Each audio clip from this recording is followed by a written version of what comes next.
கர்த்தருடைய நாமத்திற்கு மகிமை உண்டாகட்டும். நேற்று நாம் தியானித்த வண்ணமாக உண்மையாய் தாவீதுக்கு ஆணையிட்டார் என்று சொல்லி பார்த்தோம். ஆண்டவர் உண்மையுள்ளவர். உண்மையாய் ஆணையிட்ட அத்தனை காரியத்தையும் தாவீது வாழ்க்கையில் நிறைவேற்றதாக வேதத்தில் பார்க்க முடியும். இந்த வேளையிலும் கூட புலம்பலின் புத்தகம் 3ஆம் அதிகாரம் 23ஆம் வசனம், அவைகள் காலைதோறும் புதியவைகள், உமது உண்மை பெரிதாய் இருக்கிறது, உமது உண்மை பெரிதாய் இருக்கிறது என்று சொல்லி இங்கே நாம் பார்க்கிறோம். அதற்கு முன் இருக்கிற வசனம், நாம் நிர்மூலமாக இருக்கிறது, கர்த்தருடைய கிருபையே, அவருடைய இரக்கங்களுக்கு முடிவில்லை, அவைகள் காலைதோறும் புதியவைகள், உமது உண்மை பெரிதாய் இருக்கிறது. நம் வாழ்க்கையிலே நாம் நிற்பதும் நிர்மூலமாகாமல் இருப்பதும் கர்த்தருடைய கிருபை காரணம். அவருடைய உண்மை பெரிதாய் இருக்கிறது.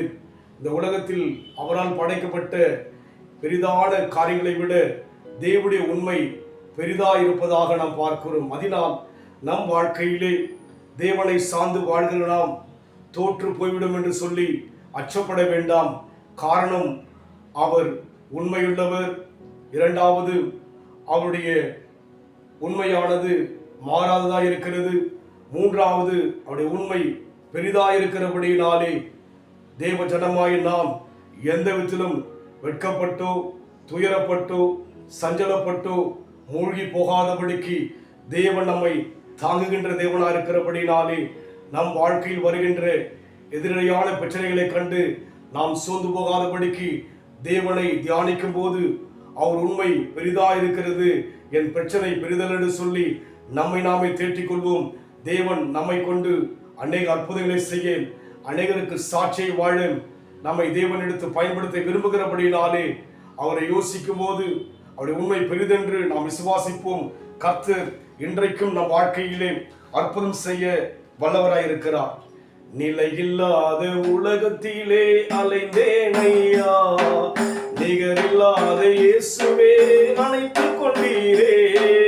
நிலையில்லாத உலகத்திலே அலைந்தேன் ஐயா, நிகரில்லாத இயேசுவே அணைத்துக் கொண்டீரே. உங்க அன்பு பெரியது, உங்க இரக்கம் பெரியது, உங்க கிருபை பெரியது, உங்க தயவு பெரியது.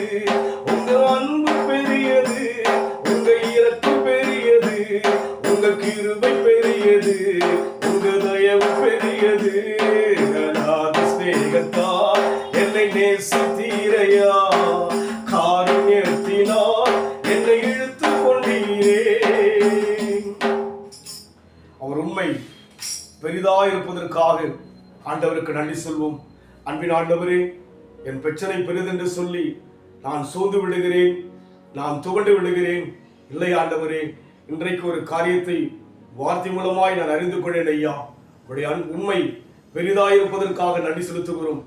உன்னுடைய உண்மையின் பிரகாரமாக என்னை உயர்த்த போவதற்காக, எங்களை மேன்மைப்படுத்த போவதற்காக, எங்கள் பிரச்சனையை தீர்க்க போவதற்காக நன்றி செலுத்துகிறோம். ஆசீர்வதிங்க இயேசுவின் நாமத்தில் பிதாவே, ஆமென். கர்த்தர் ஆசீர்வதிப்பாராக. God bless you.